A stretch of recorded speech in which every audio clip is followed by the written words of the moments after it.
Welcome to the Garden Angelist, where we talk about flowers, veggies, and all the best dirt. I'm Carol Michael from Indianapolis, Indiana. And I'm Dee Nash from Guthrie, Oklahoma. Hey, Carol, Happy New Year. Happy New Year, happy new decade. Oh my gosh, it is a new decade. I should know that. Yeah, it is. That's awesome. Well, it depends on who you ask. Some people think decades start in the year that ends in one, and some people think it starts in the year that ends in zero. We're going with the zero people. I say zero. Yeah, definitely a new decade. It's the 20s. It's the 20s. I never thought about living in the 20s. That's crazy. Crazy, crazy. I love the quote that you picked out for today. I will read the quote. Ready? Okay. Every time you tear a leaf off a calendar, you present a new place for new ideas and progress. By Charles Kettering. That Charles Kettering, he was always kind of a positive guy, wasn't he? Yes. I don't even know who he is, Dee. I'll just be honest. I don't know. I guess. We've used him before in some other quotes. That I just am going based on that. I'll be honest, I didn't look up Charles Kettering, but he seems like a positive guy to me. And so now we got, not only did we tear a leaf off the calendar, we threw the old calendar out. We have a brand new calendar. So we got tons of new ideas. I love that we have tons of new ideas because I can always use new ideas. Hey, I got a new calendar this year. Well, I got it at the end of last year, of course. And I actually went to Hallmark and bought some bows when I was wrapping Christmas presents. And they had a Marjolaine Bastion calendar. And I bought it, a wall calendar. Do you still use a wall calendar? I do, but, I'm retired, Dee, so I just use the free ones that I get. Oh, whatever. You feel like you got to economize because you're retired. You can afford a dang calendar. I can. Actually, I have on my desk the Botanical Interest seed catalog. Those people sent me a lovely desk calendar, so I have that turned to January. I have that. I love that. I have a Wild Birds Unlimited calendar with pretty bird pictures that I got from the Wild Bird store. Nice. See, you're just making stuff up about free calendars, although the one from Botanical Interest was given to you. Right. The Wild Bird one was given to me. I picked up a free one at church, and then I got a free community calendar sent. So I have 4 or 5 calendars. I don't know what to do with all of them. Are you going to hang them all? No. I only hang the one left of my desk. Even though I really use my calendar on my phone all the time for regular stuff, I still like to look at a pretty picture. And on January, I'll take a picture of it and put it on our Instagram story. This one has a sweet little robin for January. Oh, I love that. That's nice. I'll admit that I can't put my hands on my wild bird calendar at the moment. I guess I haven't hung it up. But Botanical Interest has a lovely anniversary aster as the first picture on their calendar. A white aster. A is for aster. Exactly. So before we start plunging into the 20s, why don't we take a minute to look back at 2019? Because everybody else is. Yeah, I did my best 9 pictures on Instagram and everyone else was too. And it's really fun to see what people connected with over the season. So you and I decided we would talk about our favorite flower moments in 2019. Right. So you want to go first or you want me to go first? I can go first. My favorite flower moment was when I sat down and watched my honeybees they were flocking to, I guess that's kind of weird because honeybees don't really flock. Maybe they were buzzing too. They were flying over to Salvia nemorosa cardona, which was one of the flowers of 2019. And I love cardona. And I love how blue it is. I love the flower spikes. I think they're beautiful. And even better, the honeybees like it. And the reason it was such a favorite flower moment for me, that's hard to say, is that when I was sitting there, I realized that it was just all a buzz with these honeybees. And so I took a moment from my work in the garden and sat down and just watched them. And did you know that within a hive, an individual hive, all the honeybees are different colors? Did you know that? I did not know that. I think everybody thinks that they're all kind of the same color or that certain breeds of honeybee, yes, there are breeds, certain breeds of honeybees are a particular color, and that is true, the second part. But when your queen goes off and mates, she mates with a bunch of drones. So she has a lot of biological material, a lot of DNA from the male bees, right? So all of your Right. bees in your hive look they look a lot different. So you'll have some that are a light golden color. You'll have some that are a darker brown. And when you sit there and look at them, you can see through their little honey tummies. So if you ever get close enough to a honeybee in a garden, which, by the way, they won't bother you in a garden, bees won't, you can look at them and you can see right through their little honey tummies. It's something to behold. I'm going to have to probably look on my clover because that's where honeybees mostly show up in the summertime. I'm going to have to get down on my stomach and look at them. Or you could just go to Instagram to Indigo Acres Apiary, I think that's her name, and she has the most beautiful pictures of her honeybees, and they're all different sizes. So, all different colors, all different types. Some are different sizes depending upon whether it's a male or a female. And you can see honeybees up close and personal, which is pretty cool. I will do that because that's probably going to be a lot easier than laying down in the grass. I think the only reason I'm willing to lay down on the path and look at them for so long is that also I had out my big camera and I was taking pictures. All right. So challenge on. You got some pictures of your bees. You need to post those too. I do. I'll have to go back and look for them from last summer. So what was your favorite flower moment? So my favorite flower moment was I was able to pick peonies in bud in May, in the middle of May, wrap them in saran and put them in the back of the refrigerator, and then bring them out in early July where they opened up beautifully. And my sister, her son got married, and the bride's favorite flowers were peonies. And when we found that out, I said, well, we'll try this. And then maybe you'll have some peonies to put on the table for the rehearsal dinner.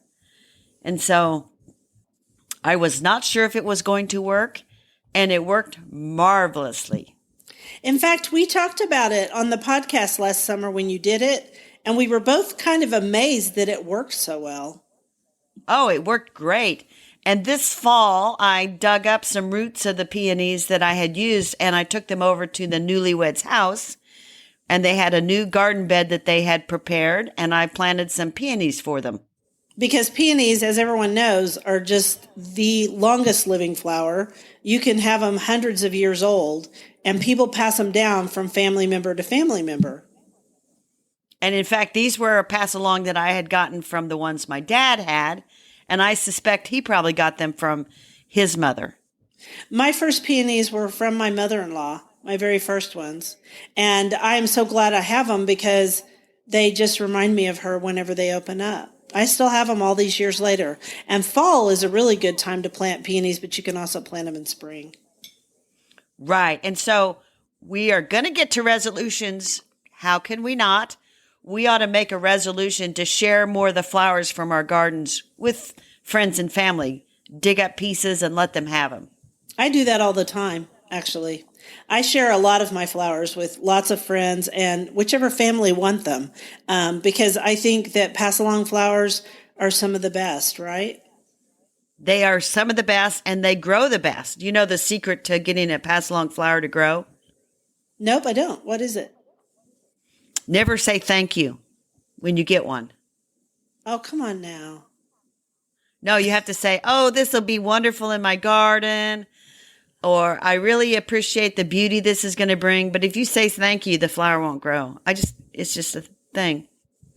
You know, I've never found that to be true, Carol. Never. I've always thanked people for my flowers.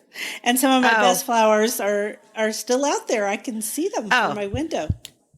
I fear for you, Dee. Some calamity is going to overtake you. No. Yeah, I just whatever. heard that somewhere. It's just kind of fun to know. It is kind of fun fun to know that. You know what? The thought I had when you were sharing all of that, my grandchild is going to be born in February. In fact, just a few weeks. I think it's 6 weeks from today is her due date. And I'm thinking about all the fun I'm going to have with that little girl in my garden. and having her smell Oh, yeah. flowers. Woo! So, so every month has a flower, and I know January is carnations because that's when my birthday is. Do you know what the flower is for February? I don't. Oh no. Do you? Well, we're gonna no. Why would I know that? I only know January because that's when Why my do you ask birthday me these is. hard questions and stop me? Well, you're gonna have to look up flower for February. I think for my birthday it's asters. Probably September. Yeah, Yeah, I think you're gonna have so. to look that up. Or you're gonna have to look that up. You're gonna have to figure out February's flower. So you start looking that up, and I'm going to read the next quote before we move on to a retrospective of vegetables. I already found What it. is it? It's the violet. Oh, violets are my favorite. I have a whole bunch of violets that are outside my little green she shed. So I'll remember that violets are her flower. Thank you for that, Carol. You're welcome. So now we can move on to vegetables. Here's the quote. Gardening adds years to your life and life to your years. Unknown. I know that to be true. Gardeners remain healthier than the average person who ages, along with people who run and stuff like that. But I think gardeners stay healthy in both their souls, their minds, and their bodies because, the joy. Exactly. I would agree with you. And they do studies, and many of them are anecdotal, but we're going to agree with them since we garden. Yeah, because you know what? I'm sure runners have their own anecdotal stories, but I'm not going to become a runner. I'm a walker, but I am not a runner. So we're going to talk about favorite veggie moments from 2019. Since I went first last time, you go first. Well, my favorite vegetable moment for 2019 is actually the same as it is every year. I'm very boring, I guess. But I always think about the first picking of a particular vegetable, like the first pea pod, the first green bean, of course, the first tomato.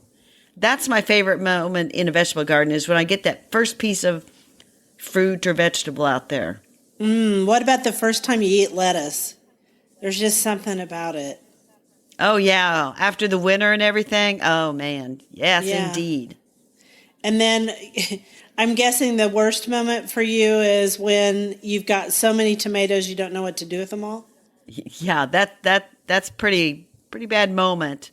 When we get down to resolutions, I do resolve to do better because let's just face it, Dee, when it gets hot and there's so much out there to pick and you don't have any place to put it and the kitchen counter's full, it's sort of easy to say, well, I'll get that to tomorrow I give those away. or the next day. Our canning friends would tell us to can them all. And as you know, I don't really like to can. I've done it, and it's not my favorite thing. I liked it for tomatoes. I like to roast them in the oven with some olive oil and save them that way. And they are really, really good, especially on pizza and stuff. But yes, we'll talk more about resolutions in a little bit. I would have to agree with you on best vegetable moment. That first tomato, that first pepper, there's nothing like it. And the sweetness of homegrown vegetables is without compare. I mean, people who don't grow their own vegetables. I actually was in Tulsa a couple of days ago, and we went and stayed in this really nice hotel, and we had breakfast. And that in the hotel at a place called the Chalkboard, and the Chalkboard, they buy all of their stuff local. So they actually had local cherry tomatoes, which I assume since it was December were being grown in a greenhouse, and they had local spinach. And I had this thing called a hash fromage. So it was cheese hash. So instead of potatoes binding everything together, cheese did. And that was really delicious. And part of it was because everything was homegrown. But the stuff you can grow in the winter under greenhouse, in a greenhouse under lights is still not as good as stuff that you grow in full sunshine outside or, under tunnels or whatever. Do you agree with that? I absolutely agree. There's nothing like the warmth of the summer sun. And I wouldn't discourage anybody who wants to have a little greenhouse or grow some stuff inside under lights. No, I love my greenhouse. But I agree with you. When it's out in the sun, it's really delicious. It is delicious. And it's really fun to sow seeds in the fall and then harvest over the winter greens and stuff. But I really admire people who hydroponically grow tomatoes in the winter. That is some hard work. I also want to say that last summer I really, really enjoyed growing habanada peppers. Those were those habanero peppers that didn't have any heat. They were Right? fruity. And I actually, when I was thinking about this, I decided that this year they were very prolific. Like I couldn't eat them all. I gave them away. I did all kinds of things. But I think next year what I'm going to do is stuff them with cream cheese and something else and roast them in the oven a little bit. I think that would be really good. Yeah, that would be good. In fact, that's kind of the only way I eat peppers is if they're cooked into something. I don't really care for raw peppers. I don't mind them. I like them, but I don't want to eat go out and eat a chunk of raw pepper. It's not my favorite thing, but I like them in salads and stuff. Well, and in January and February, we're going to talk extensively about the vegetables that we like and try to convince people to try some of the new varieties and some of our old favorites. So those were our favorite vegetable moments. What is our dirt? Our dirt is resolutions, right? Right, because, well, the overall resolution for anybody who doesn't garden, who is likely not listening to this podcast anyway, is life begins the day you start a garden, which is a Chinese proverb. And that's our third quote. So that's true. We gardeners think that life does start the day you plant a garden. And a garden can be anything. It can be plants on a windowsill. It can be plants in your bathroom.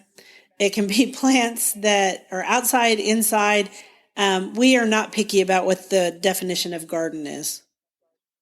No, and in fact, I'm very excited because my sister in the condo has decided that she's going to go back to growing a few vegetables, probably in a raised bed that's similar to the one I bought that's on a stand.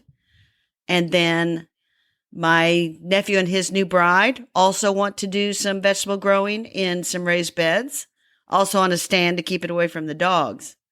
So I got 2 more people. That's a great idea. Yeah, although my nephew said no tomatoes.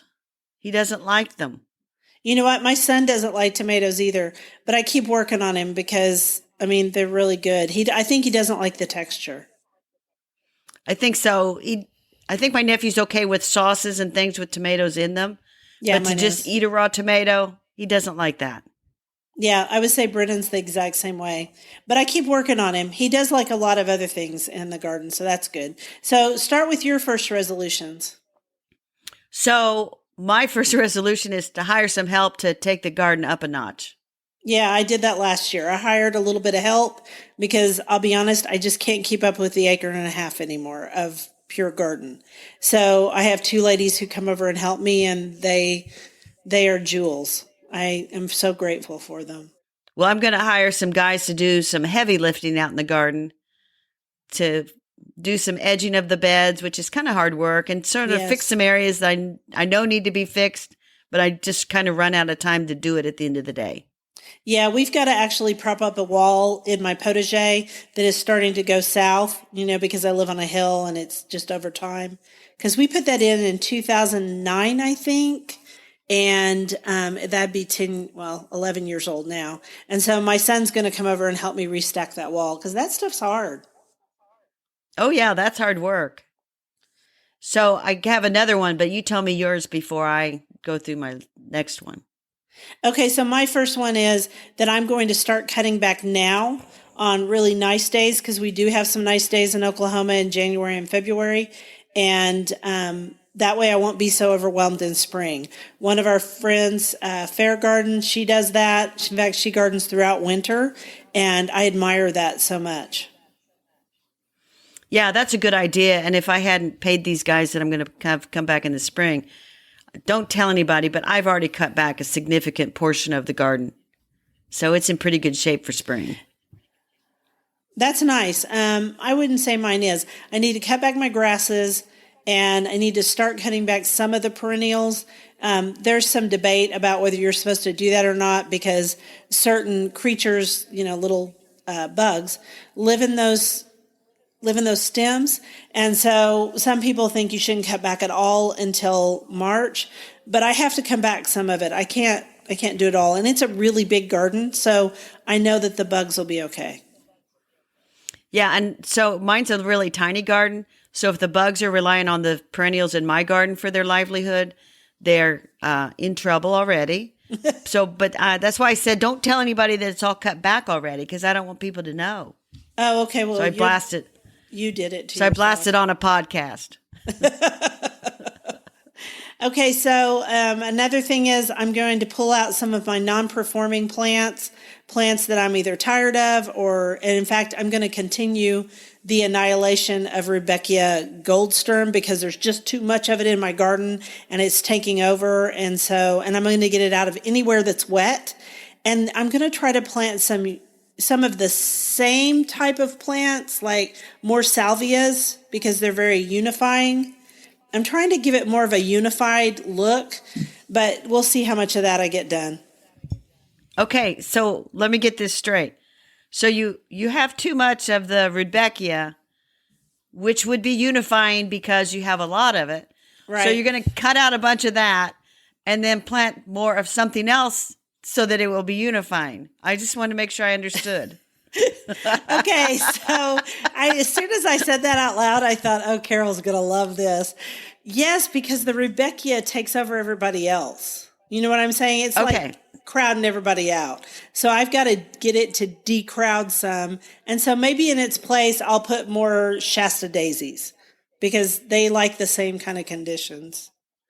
That's true. Could you take your Rudbeckia up to the high pasture that you're trying to establish? I could. Throw them up there. Oh, honey. Throw them up there. I have so many. Many of them are going to go in the compost pile. I'd just throw them up there, and if they live, they live. If they don't, they don't. Give them a big heel wedge into the ground. Sink or swim. Well, they won't sink because they're very much underground runner swimmers is what they are. But I don't want to talk about Rudbeckia anymore. It kills me. All right. So here's my next resolution. And that, there are so many resolutions out there and nobody's going to make a big change in a day. But I love the book Atomic Habits by James Clear because he talks about making like a 1% change, a 2% change, like 1 minute, 1 hour, 1 day at a time. Cool. And I'll talk about one weed, one seed, one flower at a time. And so Atomic Habits is a really good book if you're struggling to change your habits or adopt a resolution and really keep it going. I recommend that book, which has nothing to do with gardening. I'm struggling to lose 10 pounds. So maybe I should read that book and lose 10 pounds by changing one habit at a time. I have started back walking. Maybe that'll help. Yeah. Okay, so that's a great idea. I also want to enjoy my meadow in the upper pasture. The seeds have sprouted. I've noticed when I'm walking the perimeter of the property that I've got lots of little tiny plants. So I think it's going to be a success, which makes me very happy because it was some work. Oh, that's good. And so I have to ask Dee, in that wildflower mix of seeds, was there Rudbeckia in there? Not Rudbeckia goldsturm. There was Rudbeckia hirta. Okay. We've talked about this before. The fuzzy-leafed Rudbeckias, they don't take over. Rudbeckia goldsturm, which I can't remember the rest of its botanical name, but just goldsturm's all you need to know. It has underground runners. You're just hassling me about this Rudbeckia. I am. I'm going to send some to you in the mail. I've got plenty. Thanks. Anyway. Mine's kind of, my little patch of it's getting less flowers because when I planted it, it wasn't in the shade, but as the trees are growing, it's starting to be in the shade. And so it's sort of scooching its way away from the tree and it's going to run right into some goldenrod. And I can't wait to see which one wins. Both are runners. That'd be awesome. They're both runners. And so that'll be awesome. A duel to the death. Mine was fine until I put in, irrigation, because when I used to just do everything with soaker hoses, it was dry enough that the Rudbeckia never took hold. But now that I have real irrigation, it has slowly been marching across. And by the way, it's not a very good bee plant. Only thing I ever see on that Rebecca are skipper butterflies, which is fine. I Right. mean, fiery skippers need, nectar too, but I'm trying to establish more short-tongued bee plants, which by the way, I'm going to be talking about that soon at the flower show in Oklahoma, the Home and Garden Show. So for the listeners in Oklahoma or listeners anywhere who travel to Oklahoma, tell us about this show you're going to be talking at in January, later this month. Yeah, it's January 17th through the 19th, and it's the I think it's called the Oklahoma Home and Garden Show, and I'll be speaking 6 times, so 2 times each day. And I should have a schedule in just a few days. So I'll also be on TV, I think, to talk about it. So it's kind of a big thing, I guess. It is kind of a big deal. All right. Houseplants, cut flower gardens, those are 4 of the talks. And then I'm going to do a talk on pollinator gardens. And right now, I cannot for the life of me remember what my other talk's on. Well, you'll figure it out. I have but one talk in January. I'm going to the Indiana Organic Gardeners Association meeting on January the 18th. I have all the information on my website, and I'll put a link to that on the show notes. But I'm going to talk about gardening tools beyond the hoe. Oh, I love it. I love it. I wish I could come to that talk. Well, I wish you could too. It has some funny parts in it. Well, every time you talk has funny parts. You're funnier than me. I don't know about that. But anyway, we both are busy, busy, busy. We are. And so on our spare time, we're going to be working in our gardens throughout winter so that we're not so crazy in the spring. Do you believe that's going to happen? Well, I believe that was your resolution, but I made no such commitment. But it's been a really nice winter up where you live, hasn't it? Not too much snow and not too cold. It's been a lovely winter, and I much more of this loveliness, and I will be compelled to go outside and try to do something in the garden. I did tell Bill when we were on our way home from Tulsa, I said, I wish it would snow just one time before winter's over so I can get some really good pictures of cardinals in the snow. He said he'd work on that. We had a good snow a couple of weeks ago. It was all gone by Christmas. We've had warm weather. It's been delightful. It's been warm here too. And in fact, I'll probably go out and walk right after we finish. Everybody, thank you so much for coming with us today on this first day of the year and chatting over the Garden Gate with us. You can find us on all of our social media platforms. I'm not going to run through them again, but we're the Garden Angelists everywhere. Please send us your questions at thegardenangelists@gmail.com, or we will catch you on Facebook, Instagram, Twitter, and occasionally on Pinterest. Sounds good, Dee. Bye now. Bye.